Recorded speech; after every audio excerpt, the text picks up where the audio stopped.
started in Chicago with Caleb Williams. Also, J.J. McCarthy on the field for the first time as a starter. Find out why he says he's ready for the pressure of being the face of the franchise. A lot of quarterback talk in this show, okay? But we're going to also focus on defense winning championships, and that's why we have Marcus Spears and Louis Riddick here. We're also going to be joined by Ryan Clark, Booger McFarland a little bit later on, so don't worry. The defense is well represented, you guys. Did I miss the wave sweat? Oh, there it is. Oh, okay, thank you. You're on mute, but we read your lips. You said, Boogie, there's the wave. We're going to begin with some news, though, you guys. The NFL fined the Falcons $250,000 and defensive coordinator Jeff Ulbrich $100,000 for failing to prevent the disclosure of confidential information distributed to the club in advance of the NFL draft, all because, of course, the prank call to Shedeur Sanders, which Ulbrich's son was involved in. Here's more from Ulbrich, who spoke today.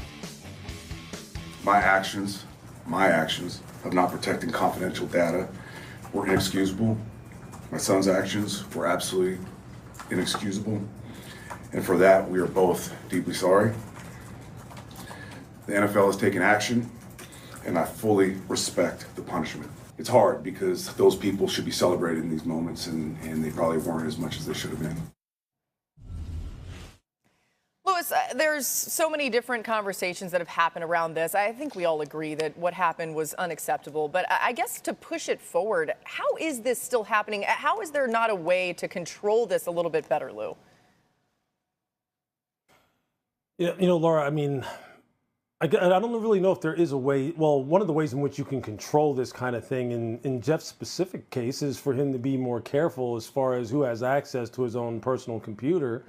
And make sure that, I guess, even people who are his own, immediate family don't have access to it, and they can't even see it. Although, look, I mean, to be quite honest with you, if I was in that same situation as Jeff Ulbrich in particular, since that's the one we're talking about and the one that's getting most of the coverage, the last thing I would expect is for my son, who understands my own journey, one, as a player, two, as an assistant coach, three, over top of it all, as his father, the last thing I would expect would be for him to violate that kind of like familial trust and then try to use that information to kind of just, play a joke on someone in one of the most important days of their lives. So I don't really, look, I feel bad for Jeff Ulbrich, quite honestly. Look, obviously he could have done maybe a better job at protecting that information, but at the same time, he shouldn't be the one who's up there having the answer for those actions right there, or rather what took place.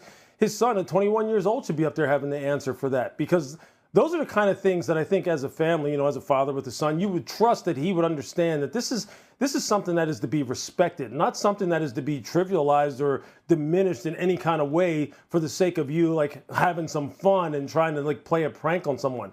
It really is out of line, out of touch.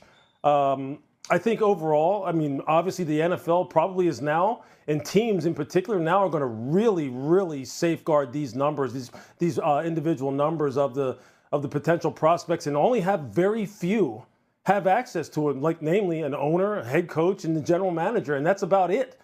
Because otherwise, I mean, these are the kind of things that you run the risk of happening, and they're just unacceptable. They really are. We also found out today that Abdul Carter was another victim of a prank call. So, again, Louis, very well said there. Just got to clean that up. Can't happen. Let's get to this related to the draft. Matt Miller releasing his top 100 picks today on ESPN.com. He evaluated all of the players taken and the value that teams got out of them based on where they were picked. You can see the top 15 picks are going to be on the board. We'll show you there. That's the article that you just saw there on ESPN.com. Shedeur Sanders at 10 overall. Let's welcome in Matt here. Matt, take us through your top 5 picks. Let's start with number 5. Yeah, number 5, one of my favorite players in the entire draft was Jaylen Walker, the linebacker from Georgia who lands with the Atlanta Falcons. I actually had him as my number 5 overall player. So to get him at 15, it was a great value in terms of where he was ranked versus where he was picked. It's also a great scheme fit. This is a team that was desperate for pass rushers. They needed more speed on defense.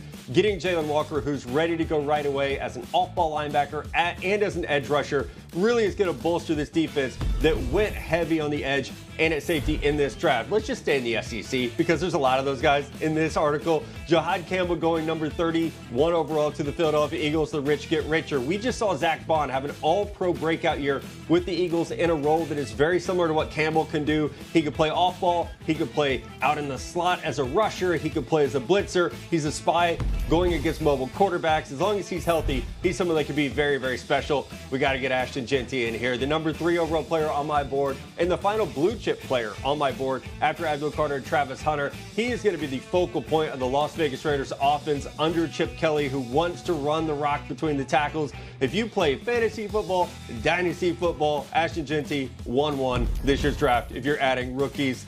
Number 2, Will Johnson. He was my number 7 overall player. Somehow falls to number 47 because of the injury questions and concerns. I've heard the audio from the Cardinals room where they said, how the heck is this guy still on the board? I was wondering the exact same thing. As long as he's healthy, he could be a star in the NFL. Someone very similar to Trevon Diggs. He's great in zone coverage, and he's a playmaker. Last year, 2 picks. He took both back for pick sixes and touchdowns. And my final guy, if you've watched our draft coverage this year, you know my guy's Luther Burden III from Missouri. I had him as a top 15 player. He fell to the Chicago Bears. This is one of those I'm betting that the NFL was wrong and I was right on. Burden can be a factor in the Chicago offense. He'll start as a slot receiver. He was the best of any receiver in this class in terms of yards after catch ability, the way he sees the field, and his speed. At 206 pounds, he can run around you, he can run through you, and he is paired with a great offensive mind in Ben Johnson. Oh, I love it. We'll dive into that just a little bit more. We welcome Ryan Clark to the show. What's up, RC? Glad to have you now.